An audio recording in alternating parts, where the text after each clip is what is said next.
What is the reality of coaching business and education system.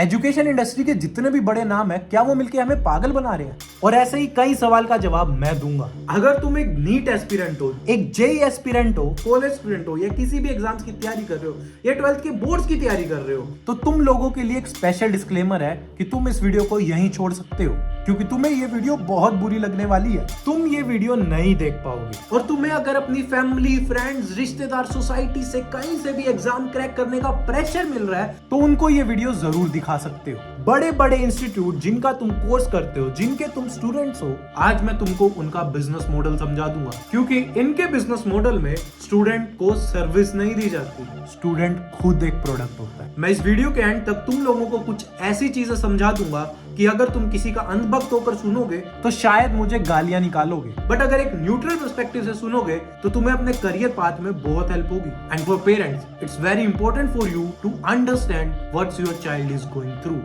आप लोगों को भी ये बात अच्छे से समझ आ जाएगी। हर साल नीट में 23 से 24 लाख बच्चे अपीयर होते हैं, और total seats government plus private भी मिला लोगे तो सिर्फ 1.1 लाख। तो बाकी सबका क्या होगा? जेई मेंस में अपीयर होते हैं 11 से 12 लाख बच्चे, और जेई एडवांस के लिए क्वालिफाई करते हैं almost 2.5 lakh, but actual seats सिर्फ 16,000। यूपीएससी में भी 11 से 12 लाख बच्चे अपीयर होते हैं, और फाइनल सिलेक्शन सिर्फ 1,000, मतलब सिलेक्शन रेट 0.1% है। कैट में, जुडिशरी में, गवर्नमेंट जॉब्स में सबका यही हाल है। सिलेक्शन रेट 0.5% से लेके 1% के बीच में ही है। और ब्रूटल बात ये नहीं है, अगर तुम एक मिडिल क्लास जनरल कैटेगरी से बिलोंग करते हो तो तुम्हारे लिए चांसेस गिर के 0.2 से 0.3% ही रह जाते हैं। और ऐसा नहीं है कि मैं जनरल कैटेगरी से बिलोंग करता हूं तो मैं इसलिए ये बात बोल रहा हूं और मेरा माइंडसेट हमेशा दूसरी कास्ट को ऑप्रेस करने का ही होता है। अरे नहीं, अगर तुम SC, ST, OBC या किसी भी कास्ट से बिलोंग करते हो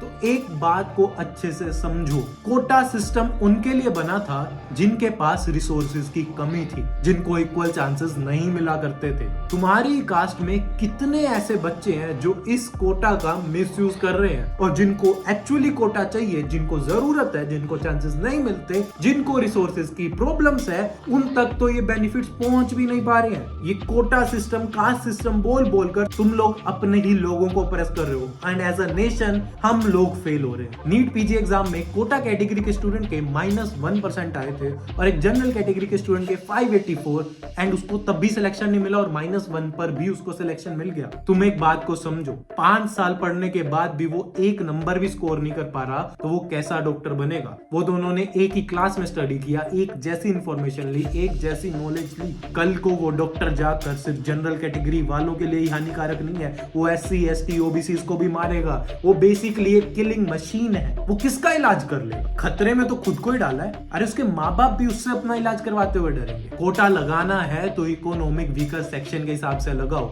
रिसोर्सेज के हिसाब से लगाओ, चांसेस मिलने के हिसाब से लगाओ। अगर कोटा कैटेगरी वाले किसी भी एक स्टूडेंट पे अबंडेंस ऑफ रिसोर्सेज है, उसके पास पैसा है, उसके पास पावर है, उसके बाद कनेक्शंस है, उसके बाद रिसोर्सेज है, तो उसको कोटा की क्या जरूरत है? क्योंकि वो इस सिस्टम का सिर्फ मिसयूज कर रहा है, ना कि वो अपने ही लोगों की हेल्प कर रहा हो। ये जो बात है ना कि राजा का बेटा ही राजा बनेगा, वो सिर्फ जनरल कैटेगरी के लिए नहीं लिखी गई, वो हर कैटेगरी पे एप्लीकेबल। अरे छोड़ो कोटा की बात, एक मिडिल क्लास स्टूडेंट के प्रेशर को समझो। उसे अंदर से इतना तोड़ दिया जाता है कि उसको ये नहीं पता कि जो वो कर रहा है वो सही है या नहीं, उसकी करियर गाइडेंस सही है या नहीं, उसका करियर पाथ सही है या नहीं, उसका कुछ होगा या नहीं। उसके इन सवालों का जवाब तुम्हारे बड़े से बड़े टीचर्स भी नहीं देंगे। ऑनलाइन टीचर्स को भगवान मान लेने से तुम्हारी प्रॉब्लम सोल्व नहीं होगी। ग्राउंड रियलिटी पे वर्क करना पड़ता है। तुम पूछ के देखो किसी भी टीचर से, व्हाट इफ सिलेक्शन नहीं हुआ तो? क्योंकि उनके अकॉर्डिंग तो व्हाट इफ तो होना ही नहीं चाहिए। बैकअप माइंडसेट रखना ही नहीं चाहिए। बैकअप माइंड में रखोगे तो सिलेक्शन ही नहीं होगा। अरे एक बात बताओ, जहां पर सिर्फ 1% सिलेक्शन रेट की प्रोबेबिलिटी है, वहां पर 99% बच्चों को तो बैकअप रखना चाहिए ना। बड़े से बड़े बिजनेस में, बड़े से बड़े प्लान में, बड़े से बड़े प्रोजेक्ट्स में भी बैकअप होता है, क्योंकि इसलिए अगर फर्स्ट प्लान फेल हो जाए तो हमारे पास हमेशा सेकंड प्लान मैन रेडी रहता है, और होना भी चाहिए। तुम सोचते हो कि वो मोटिवेट करे, अरे वो तो मोटिवेट करके चले जाएंगे, बट बच्चे की मेंटल हेल्थ को कौन समझेगा? कल को अगर उसका सिलेक्शन नहीं हुआ तो फिर वो क्या करे? अब तो उसके पास कोई बैकअप भी नहीं है, दोबारा अटेम्प्ट देगा, दोबारा फीस भरेगा और इसी लूप में फंसा रहेगा। उसके पास बैकअप क्या बचता है एंड में? According to NCRB, national crime bureau of India, हर साल हजारों बच्चे एग्जाम प्रेशर्स की वजह से सुसाइड कर लेते हैं। इवन हर 90 मिनट में एक बच्चा प्रेशर से सुसाइड कर लेते हैं। तब ये टीचर्स कहां जाए? और तुम लोगों को ये ज्यादा लग रहा है? अभी तो इस वीडियो में मैं ऐसे खुलासे करने वाला हूँ जिसको देखकर तो तुम हिल जाओगे। How this education mafias make money from.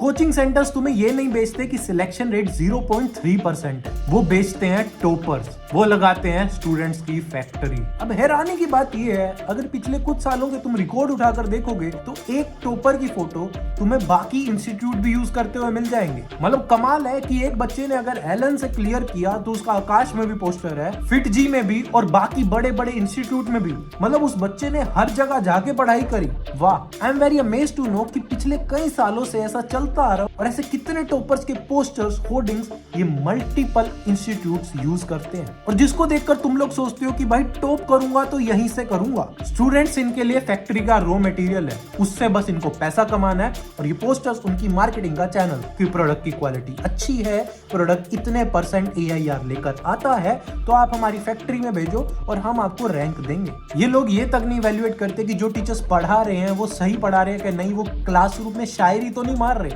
वो क्लासरूम में नाचते गाते तो नहीं। क्योंकि एक स्टूडेंट पढ़ने आता है, शायरियां सुनने नहीं, उसकी क्लिप काट के सोशल मीडिया पे डालकर तुम लोग उनके फैन बॉय बन जाते हो और तुम ये भूल जाते हो कि भाई तुम लोग पढ़ने आए थे। एक कोचिंग इंस्टीट्यूट के लिए तुम स्टूडेंट नहीं हो, तुम बस उनका एक प्रोडक्ट हो। और अगर तुम ये बात समझ जाते हो तो सडनली पूरा एजुकेशन सिस्टम तुम्हारे लिए इजी हो जाएगा। Let's talk about numbers. Delhi में मुखर्जी नगर, कमला नगर, विजयनगर और कोटा में ऐसे इंस्टीट्यूट, ऐसे स्मॉल पीजीज, ऐसे कोचिंग सेंटर्स भरे पड़े हैं कि तुम देखकर हैरान हो जाओगे। और एक बार जाकर पीजीज की कंडीशन और उनका रेंट देखोगे तो तुम हैरान हो जाओगे कि यार क्या एक्सपेक्टेशंस लेकर आए थे और क्या करना पड़ रहा है। और इस चीज को अगर तुम स्ट्रगल मानते हो कि कुछ पाने के लिए कुछ खोना पड़ता है, तो ये स्ट्रगल नहीं है। अगर तुम जमीन पर और आसमान तक जाना चाहते हो तो उसके लिए खड्डा कूदकर अंदर नहीं जाते ताकि मैं स्ट्रगल करता दिख जाऊं। एक ऑफलाइन कोचिंग सेंटर की फीस ऑन एन एवरेज 80,000 से लेकर 2 लाख रुपए पर ईयर होती है। कोटा और मेट्रो इंस्टीट्यूट में ये फीस 1.5 से 3 लाख तक भी चली जाती है।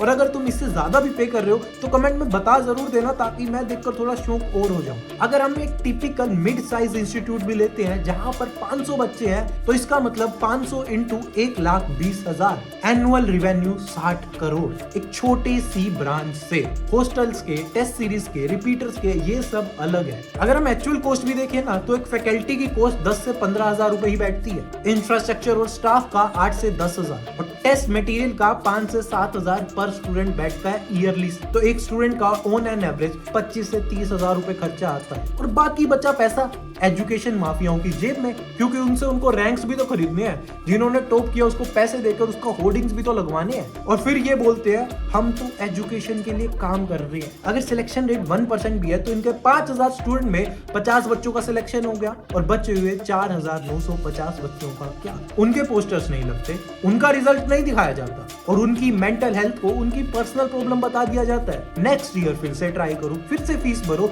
फिर से इस सिस्टम के लूप में फंसे रहो। इंस्टीट्यूट का काम खत्म हो जाता है फीस रिसिप्ट आने के बाद। अब बस जगह जगह इंस्टीट्यूट की ब्रांचेस खोलो, पोस्टर्स पे बिके हुए बच्चों की फोटोज लगाओ, मार्केटिंग करो और भर दो दोबारा से भीड़। कोई कोचिंग ये नहीं बोलेगी कि सिलेक्शन रेट 2 से 3%, वो बोलेगी AIR रैंक 1 हमारा है, 200 सिलेक्शन हमारे हैं, टॉपर बैच, लिमिटेड सीट्स। पर कितने में से? और उसमें से असली कौन, खरीदे हुए कितने? कोटा कभी एजुकेशन हब था ही नहीं, वो एक प्रेशर हब था। पीक टाइम पे 2 लाख से भी ज्यादा स्टूडेंट्स कोटा आते थे, 4,500 प्लस हॉस्टल्स है वहां पर और उनका पूरा इकोसिस्टम बना रखा है उन्होंने स्टूडेंट्स के अराउंड। और अब एनरोलमेंट 30% से गिर गए, हॉस्टल ऑक्यूपेंसी 40 से 50% से गिर गई, रेंट आधे हो गए। क्यों? क्योंकि सिस्टम शिफ्ट हो गया ऑनलाइन पर। प्रेशर जो ऑफलाइन हुआ करता था वो ऑनलाइन हो गया। अब इनके पास इतनी पावर आ गई है कि ये बैठे बैठे कहीं और से तुम्हें तुम्हारे घर पर प्रेशर दे सकते हैं। ऑनलाइन कोचिंग फीस 3 से 10,000 रुपए पर कोर्स होती है। कम लग रही है ना,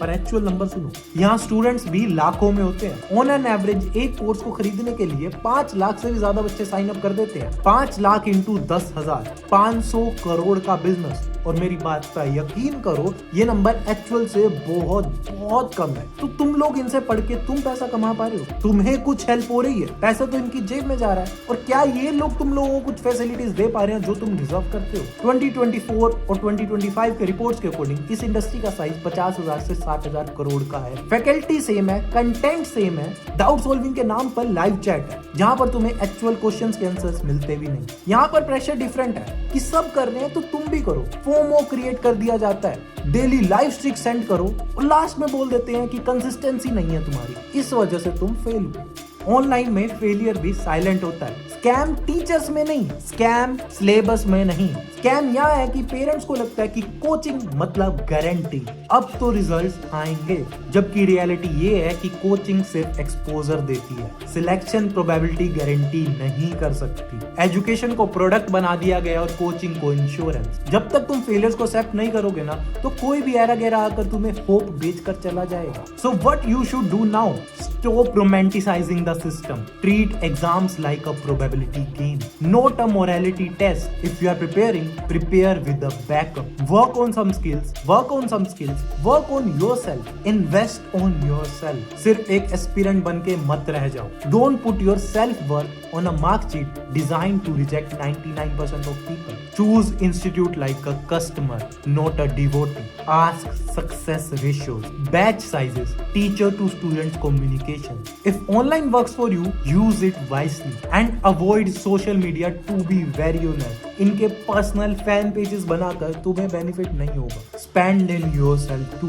जितना पैसा तुम इन कोचिंग पे, इन कोर्सेज पर दे रहे हो, उसका जस्ट 20% अपनी स्किल डेवलपमेंट पे, अपनी पर्सनल नॉलेज बढ़ाने में, अपनी पर्सनल ग्रोथ पर अगर तुम लगाओगे तो मुझसे शर्त लगा लो, मुझसे रिटर्न में ले लो, तुम जो भी कर रहोगे उसमें बेस्ट करोगे। मार्क माई वर्ड्स, अगर तुमने अपने स्किल सेट्स पे अपने ऊपर काम कर लिया तो 5 साल छोड़ो, 3 साल छोड़ो, तुम 2 साल के अंदर अंदर जिस पोजीशन पे हो उससे वे बेटर पोजीशन पे होगे। करियर क्लैरिटी इससे ज्यादा होगी। और अगर ऐसा नहीं हुआ तो मुझे जो सजा दोगे मुझे मंजूर है। Don't chase topper batches, chase clarity. And most important, pressure को पर्पस से कंफ्यूज मत करो। Pressure is manufactured and purpose is chosen. ये सिस्टम तुम्हारे लिए रुकने वाला नहीं है, तुम्हारे लिए बदलने वाला नहीं है, एंड तुम्हारे लिए खुद को एक्सप्लेन करने वाला नहीं है। So adept without guilt, build a life that survives even if the exams doesn't. क्योंकि एग्जाम क्रैक करना एक जीत है, पर एज अ ह्यूमन बीइंग अगर फेल हो गए तो उसका क्या फायदा? And if you want to know what should be your backup plan, which skills you should invest in, comment down below and will be making video on it very soon. जिसको ये video समझ आ गई होगी वो definitely subscribe करेगा, और जिसको नहीं आई तो think twice before you subscribe.